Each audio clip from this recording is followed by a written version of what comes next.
lot better with a soundtrack. In fact, most often I think I have a soundtrack playing in the back of my mind, so thank you for that.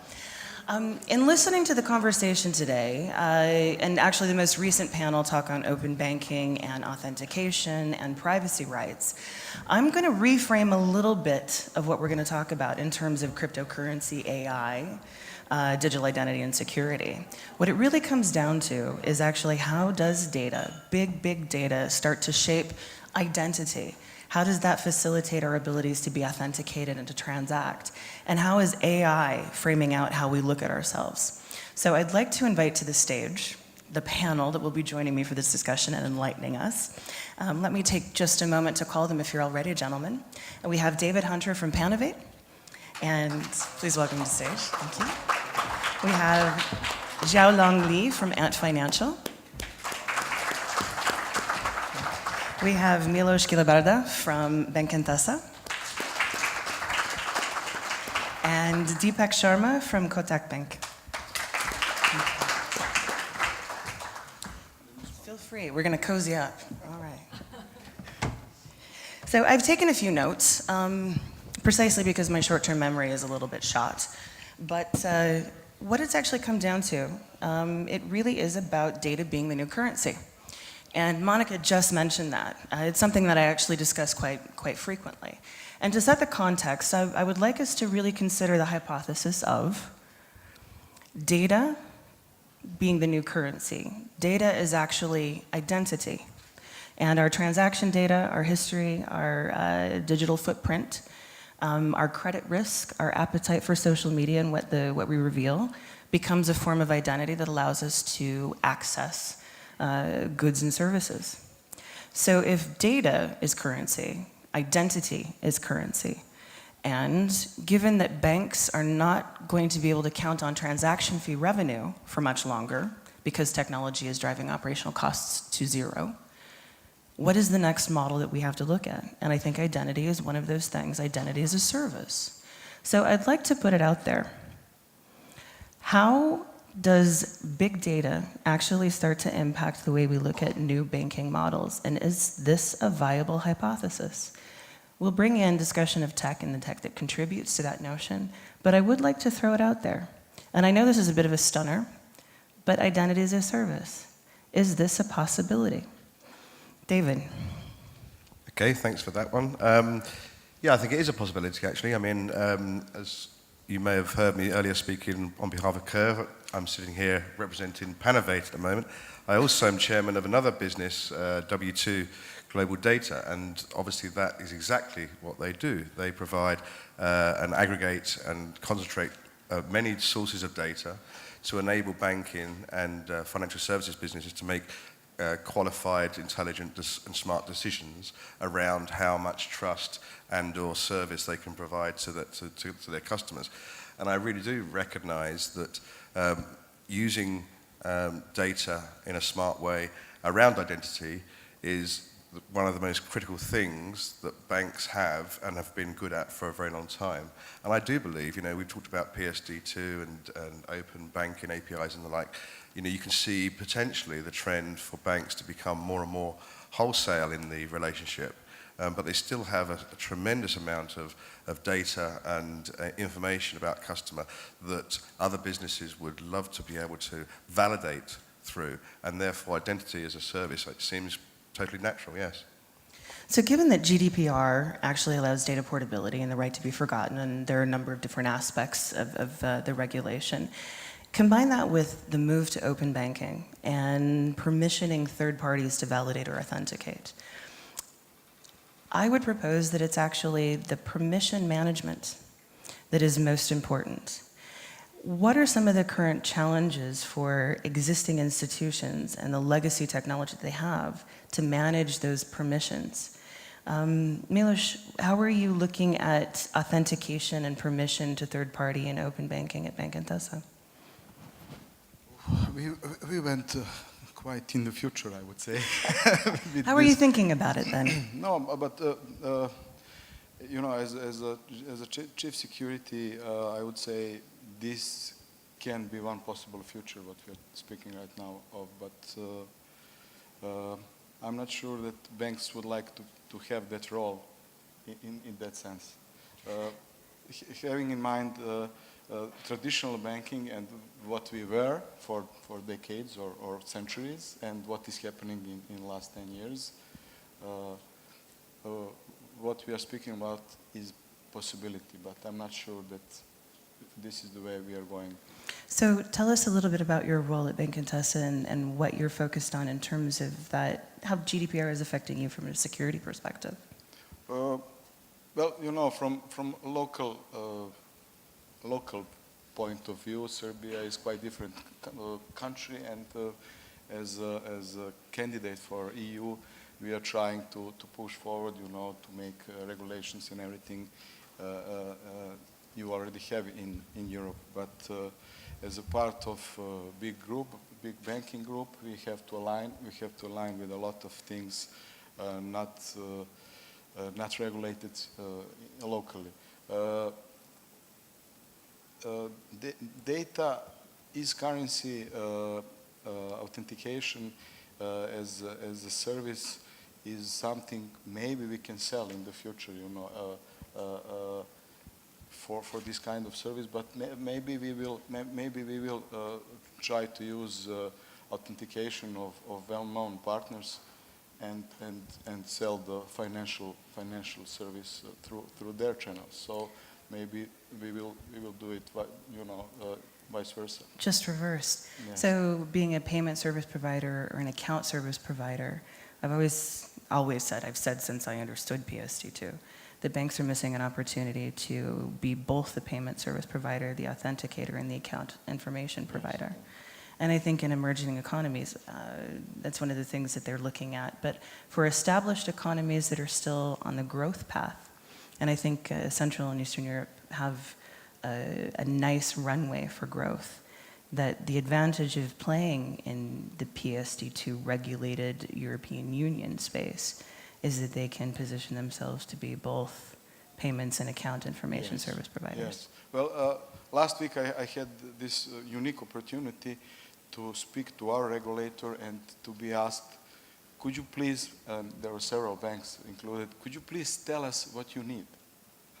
And this is first time in my career, you know, for 20 years in banking, to hear something like that. So that's quite nice, because having all you find people here saying, okay, we have the British model, we would like some sandboxing and some, you know, playground to see what we can develop, what we can do, and how can we develop this market, and it will help the economy, it will help the country, it will help the market and everything. So I think this is going in right direction. I think a really strong collaboration between industry and regulation, and then the tech providers actually makes for a very growth stimulation oriented model. Absolutely. So Deepak, tell us a little bit of what you do at Kotak Bank and how you think about GDPR privacy and potentially turning that into a service. So Kotak is one of the 4 large banks out in India. In fact, we've been growing for the last 30 years at a compounded growth rate of 30% year on year. So we call ourselves as an outlier in the banking and financial service industry. I think I come from a country where we have made significant progress in terms of the way the digital identity and data and payment infrastructure has made railroads. I think we probably today are far ahead of the most developed economies in the world. And when I say that, it's on the count of 3 things, and I think that's what is the railroad of data that we talk about.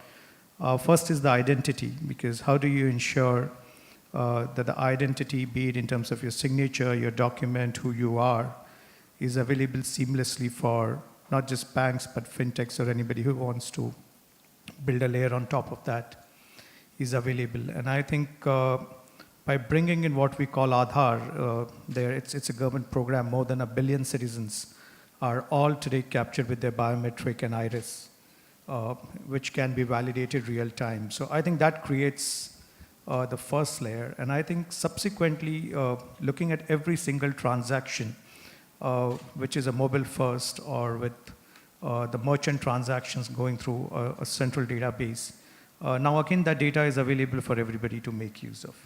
So I think while in a lot of markets, everybody is trying to bring in their data and say how collectively it can add value, we see that there is an opportunity because the data is available for all kind of transaction, behavior, social media, mobile data. Pretty much what we are doing is to say how do we build each of those layers in a secured manner with a consent layer to start creating new business models. Just to answer the question that you asked, that as transaction revenues are disappearing, what are the new revenue sources? And how do you build a monetization strategy on top of it? And the monetization is coming by creating products or reaching out to customer segments that we never thought we could. And at the price and cost, which makes it viable for banks to offer it. So traditionally, banks always had a very high cost to serve. And thereby, they couldn't go to the middle and the bottom of the pyramid, where you have a much larger base, but probably at an average smaller ticket size, which never made commercially a sense for banks to get into. But now all of a sudden we find that this is a large opportunity because you probably can now do a $100 or a $50 transaction and still you have figured out how to make money because your cost to serve has become much lower. And instead of identifying customers with the kind of balances and transactions they have, you're looking at today the entire flow-based data for building your business model. That speaks to data pattern recognition and financial inclusion, opening up new markets. And I think what's quite interesting is Ant Financial and Alibaba going more of an e-commerce route and very much a mobile-first approach has tackled it. Xiaolong, tell us a little bit about what you do with Ant Financial and then talk to us about that big data aspect and also the financial inclusion component, because China has a very different market approach to including people in financial services. Yes. When I work in the AI department of Ant Financial, and we have like more than 300 engineers and scientists in working on using AI technology to improve our financial services. And we started this mobile payment business as early as 2004. And now, after more than 13 years, we have more than 600 million users globally, including our partner investment in India, in Thailand, and so on. And we do not take this for granted because we believe in technology, and including like biometrics, face recognition, fingerprinting, and all other like AI technology based on big data. We put a lot of effort in this kind of frontier. We build a huge base of a team and to use AI technology to improve the services experiences. So, for example, we're using the big data to improve our risk control. For every day, the huge amount of transaction happening in Alipay platform. We use this big data so we can do the real-time analysis of each payment is credible, is trustable or not. We do this using a lot of variables, which is beyond our human knowledge. We just use the big data mining technology to find like thousands or tens of thousands of variables to do the risk control. So that's just one example, and I will go detailed maybe later in my presentation about how we do that. I think to give everybody perspective, last year, WeChat, Alipay, Alibaba, Ant Financial, they cleared 2.9 trillion in settlements. They managed $2.9 trillion. And if we were to actually look at doing $1 a second in terms of settlement, it would take us over 91,800 years to do $1 a second. That is an enormous amount of money. And there is no other way of managing that kind of volume at scale unless you were mining big data, using algorithms to identify opportunities for additional commercial push and transaction. So I think the component in terms of the number of people in the world and the number of people that we're trying to be included in the system, and as evidenced by India doing more microtransactions and facilitating that with identity that allows people to verify and authenticate themselves so they can transact legally, that we're going to see those kind of numbers at a very, very different scale. But what's also interesting is that we're taking that sort of data capture from social media, from our transactional histories, from our health records, from the way we actually move our transportation records, and starting to create a profile. And we start to create risk profiles based on more factors than we had just by what my payment history was on a lending product. So we're starting to map identity in a very different way in terms of a customer, what a customer looks like, and what a customer could be. So in terms of the current technology that allows us to do that very easily, David, tokens, it's tokenization. And I think that's one of the things that we can talk about moving beyond, say, NFC-enabled payments, and moving to something that is very, very interesting and recyclable, and tokenization. And I'd like to get your perspective on using that type of tech to allow us to port our port identity as well, and then permission us to transact. Yeah, I mean, there's so many different elements to this subject matter. It's astonishing, really. I mean, we talk about identity and how, I think of, extreme high factor, multi-factor authentication, when you can take in 90 or 100 different factors rather than just, a password and a location, for example. You start to really then, have a feel of a strong verification. But the problem essentially is, as you say, you're building up more and more data profiling of individuals and transactions. The worry, of course, then is that data then gets compromised somehow.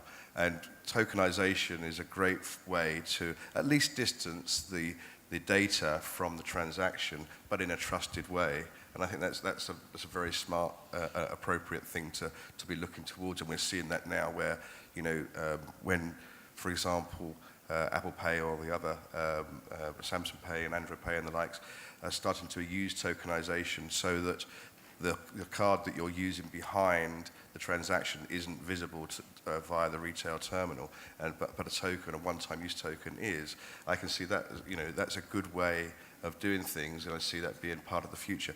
We also, I'm astonished we haven't mentioned blockchain much yet in these sessions. Will. But of course, blockchain actually in itself lends itself very neatly, potentially, to how to tokenize identity and make sure that it's anonymized where it needs to be, but verifiable where it needs to be as well. And I see that as quite an exciting opportunity as well. I will be sorely tempted to start going to zero knowledge proof on the blockchain, and I suspect David could pull me into that conversation. But that might be a little bit too premature in talking about security just now, because we're dealing with the current system, and we're dealing with how to authenticate people, how to authenticate parties to transactions. What are some of the parameters around security, as David mentioned, that we need to think about that aren't maybe directly linked to tokenization, but are active in the current model that we need to examine? Deepak and Miloš, you both are facing kind of those questions right now in an institution that's been serving customers for years. How do you approach security now with authentication? So you want to go take first? Okay. You're the bigger. So, no. I think bigger bank. So I think security is something which, I think there are some challenges are universal. While obviously in some markets, as I said, if you put a large public infrastructure, and that's what we call there as India Stack. And India Stack is not just identity management. We also have something which is a digital locker where you can put all your documents. Government can put all your documents, your employers, your health records. Everything is out in digital locker. And on top of it, we have something called an e-sign where you can digitally sign all those documents. And you can send those documents at any real time. And on top of it, you have something called a consent layer. So it's a 4 different layers which are all integrated with your unique ID. So I think that itself, if you ask me, is the single largest challenge for us.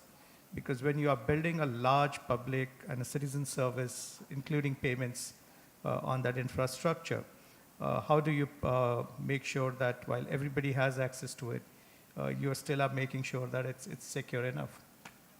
So I think we have set up something called a task force where between banks, large IT companies, regulators, we continuously keep looking at whatever are the areas in terms of access, protocol. For example, very recently we had this biometric device through which you can do authentication. And we realized that that itself needed probably a much higher level of certification. So there is now a new set of software encryption and also the hardware tokenization that has been built into it. So while the cost of the device would be about $30 or $40 because you just want to make that affordable for mass rollout, but at the same time you can't compromise on security. So I think a lot of those things are getting built to keep consistently looking at every single fraud. If it's a breach that's been taken anywhere in the country, we just make sure that within 30 minutes, it has to go to the task force. So recently, like for example, there was a breach on the switch with a particular, and it's a well-known switch which was serving a lot of debit cards. And we realized that you had to block everything out quickly because I think it can just happen that the breach can come from any one side, but as a system, all of you need to pull in that information and make sure that the risk is protected. So I think that's what we have been building on now, be it on infrastructure, payments, including what banks are doing, obviously pretty much of their own in their systems, like advanced persistent threat and ensuring that you have your app containers and your mobile framework are pretty secure, DDoS attacks and stuff like that, so yeah. Well, when we look at open banking and actually opening up to third-party access that they can verify, they can authenticate, you've got so many different parties accessing the system that does become a security risk. Miloš, because you're looking at playing in the PSD2 area, you have to, given Intesa's HQ is in Italy. Yeah, and so how are you looking at putting the security parameters around the API access and that authentication workflow and process? What are you tapping maybe into big data and algorithms to identify different patterns for that? Or if we're having a more strict process around permissioning third-party access to that data? And I want to go back to the vault, because this is quite an interesting concept, and I think we'll park that bit. The vault I want to return to, because what basically you're doing is you're holding that information, that identity data secure, and it's how are you starting to allow third parties to access in a very secure manner? Well, that's also for us not so near future, but we have to think about that, and group is dealing with this stuff, preparing, but generally what we are seeing in Serbia is mostly technology that is already used in other markets, and it's quite easy for us to copy and paste and everything will be okay. But I know that on the group level we are trying to find ways regarding identity, usage of new technologies, new ways. So if we are speaking about blockchain transaction as a way of identifying user, we are speaking about new technology and new approach, totally new approach. So, think about these things and you can see some kind of perspective and possibility for the future. Right now we are using tokens on mobile phones, smart cards, which is, I would say, history in some countries, but in our case, we had a lot of issues with the financial sector in the past, and we cannot afford, to have a breach or to have a problem because we across this, big gap of uncertainty in this country, a lot of violence problems, economic problems, etc. And right now we need to be very stable, as a market. So what we are right now trying to do, and we are through our banking association all the banks are connected, interconnected in regards to security. We are exchanging openly our problems, our knowledge, our issues, because at this point, from security perspective, we are not competitors. Mm-hmm. If we can help each other to gain the stability that this country is needed, we will all prosper, but in terms of security, we cannot bet anymore. We cannot do something, out of the ordinary. So on the group level, Intesa São Paulo is doing, quite a lot of investigation, proof of concept testing, and the new developments, which will, in some years, come in our local market as well. Yeah, and I think what's interesting is stability across a platform or stability across a region actually will help determine the business model and the tech approach.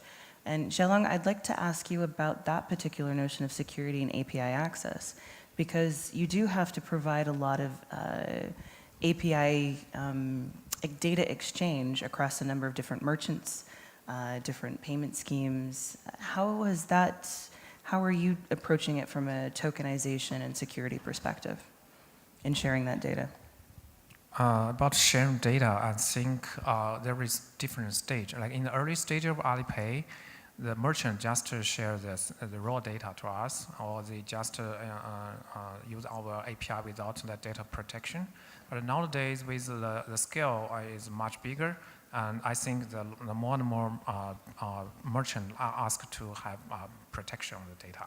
So actually, we are work with a lot of university, like our University of Berkeley professor in University of Berkeley to study on some algorithm which can protect the raw data information, but we can still using that data to do a lot of things. The information can be still used, but the raw data can be protected.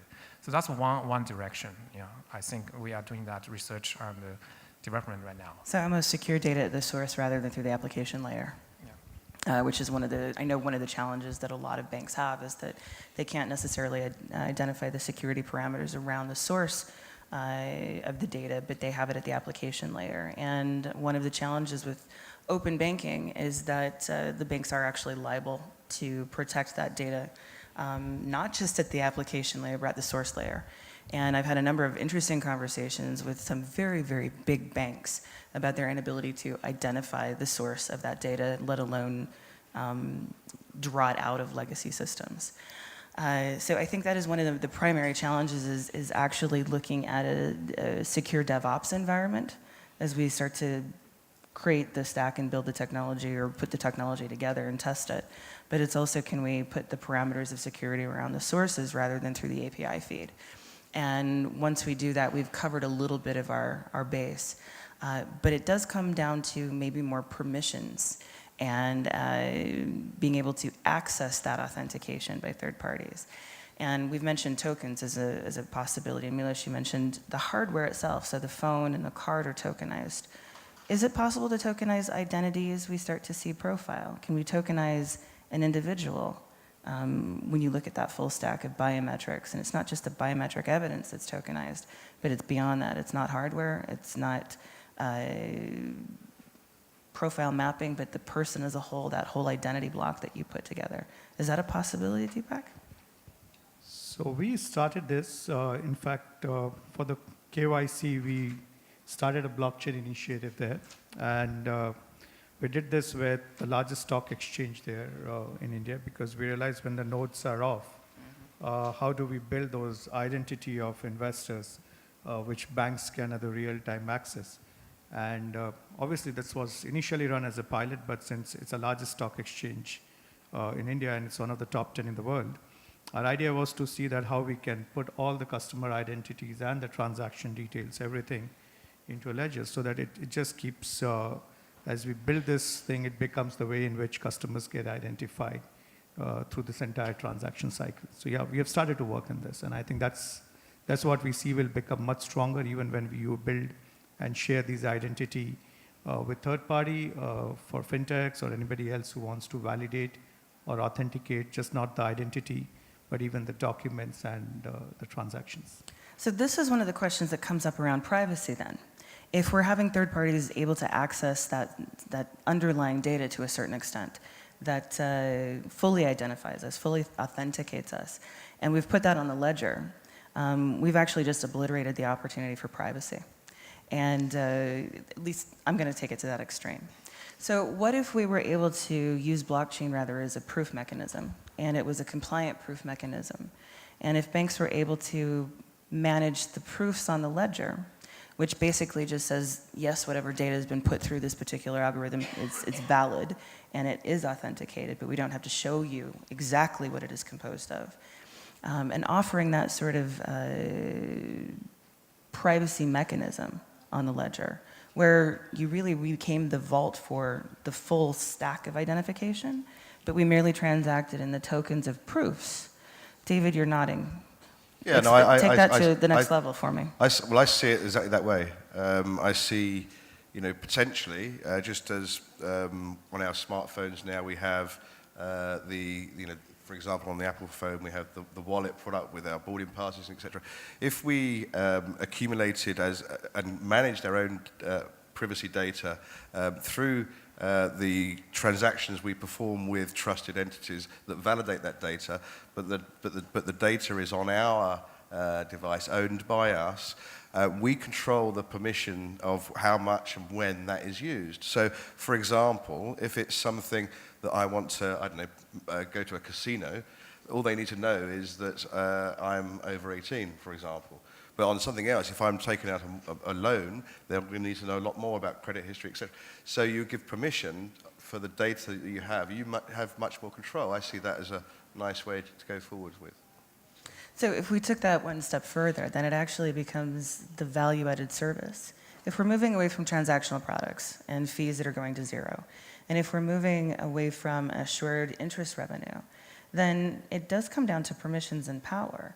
And I'll throw it out there that money is merely a symbol for permission and power, and that our actual wealth is our ability to control that permission and power and who has access to our data, our privacy.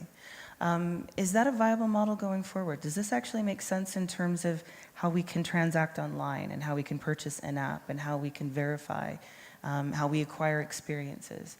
And is that something that we can do on a large-scale system when we're talking about putting billions of people into the financial services industry?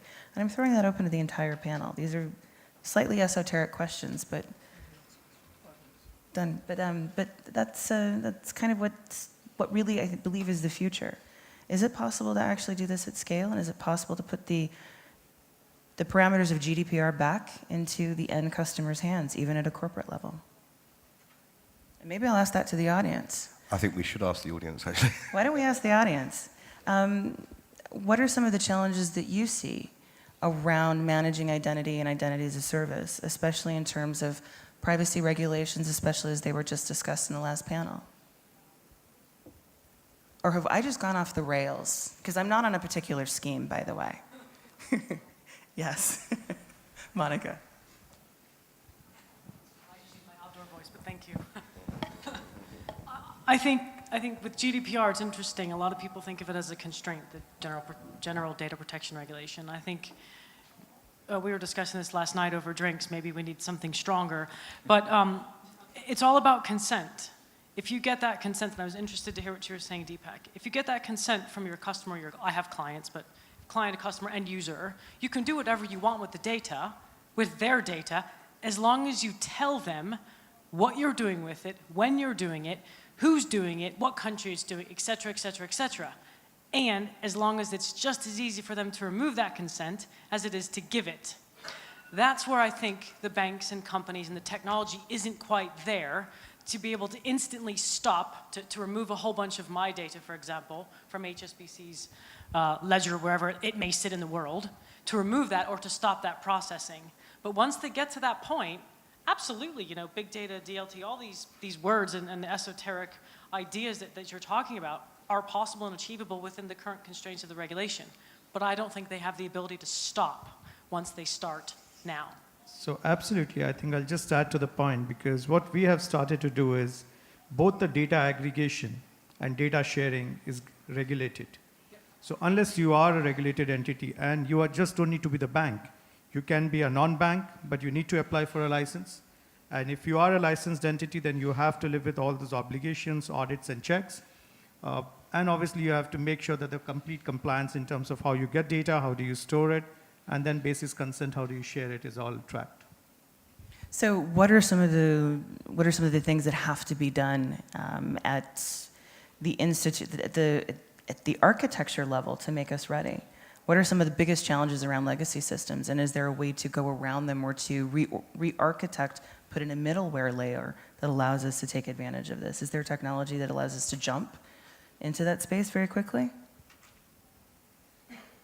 I'm not the technologist, that's why I asked the question. In fact, this particular subject, more around helping financial services businesses do KYC, good KYC and AML on prospective clients.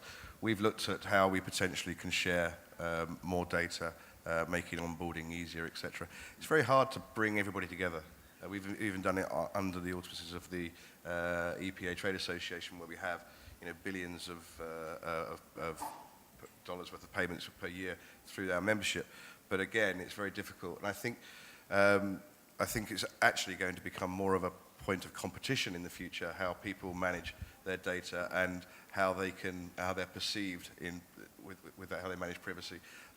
So bringing everybody together, I think is going to be quite hard, and that would be a prerequisite. So. Can I add something? I think we believe in technology. We can do a lot of things here. For example, in unfinancial, if you want to join Alipay membership, if you trust us, you can join us just doing all these services. But if you do not trust, you can buy a kind of account protection insurance. We have this kind of insurance which will protect your insurance if you get broken, which is not caused by yourself. We will give you insurance money up to 1 million yuan, but you only need to pay 2 yuan each year. So which means we can do the risk control rate under the 2 divided by 1 million. So which is based on the technology, we can give you more protection, like this kind of account insurance. So you can have more freedom to use our services. That's just an example. So in terms of insurance policies and regulatory compliance, I mean, that makes sense. It's a risk conduct question. We probably did neglect a little bit on the AI component, because I think we'll save that for drinks, because that's the interesting part, and there are some interesting things coming down in terms of AI and what it enables us to do. But first and foremost, I think we can't actually take advantage of artificial intelligence until we start to think about how we can permission people around how we use the data that's collected and put into predictive modeling and put into machine learning. So I'd like to thank these gentlemen. They have been very, very generous in letting me take this in a very random direction, so thank you. But we will reserve the right to address any other questions over drinks, and I wanted to thank you all. Thank you very much. Thank you. Thank you.